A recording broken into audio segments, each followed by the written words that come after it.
I'm in my 1960s Fraser. It's a pretty good one. At least I could stand up because I'm 6'2". But yeah, I'm working on 3 boats right now, so yeah, we're gonna go extreme sailing. But this is gonna be the extreme sailing one that I might take around the world, right? So it's gonna be a pretty big project, but I am gonna sail it once I get all the stuff organized on here and a few things. I'm probably gonna get rid of this kitchen stuff so I can put space for like bunks in case I have to, like a collapsible bunk, right? So if I take other people sailing with me and stuff, so.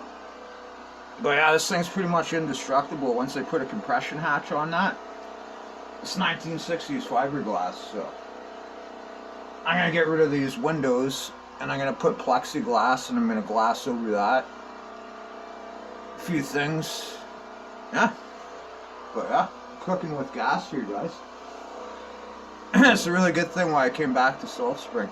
I'm not homeless anymore, and yeah, we're on the water, right? So, and I'm gonna do some extreme sailing. But that's where we're at right now. Just having some wine, rode out here, charging up the battery. I gotta install a wood stove in here. I gotta figure out where I'm gonna install that.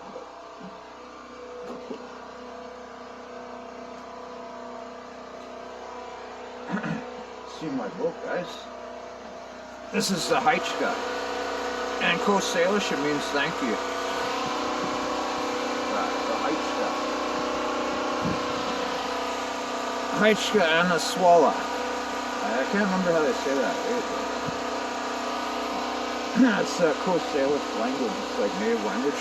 A lot of dog shit on there. I gotta clean all that stuff off. But yeah.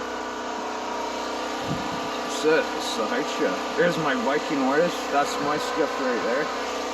I'm just temporarily utilizing Beach Dave's friend's skiff, but we're gonna get it like operational. I'm charging up a battery so I can use an electric motor. But yeah, weather start to warm up. That's another thing too. I guess they're gonna mandate the jab for all the ferry people, so there's probably gonna be no ferries soon, and they're gonna do it to the power company next, and then the truckers, right? So yeah, things are gonna get really, really messed up, right? So at least I don't have to worry about ferries because I got my own, right? So that's the thing. I got a 1960s Fraser ferry. Yeah, there's only 12 of these in the world or something like that, right? So, but yeah, Sobo Films, and I'm on the water. God bless, and yeah, happy Saturday, everybody. Hey, ciao.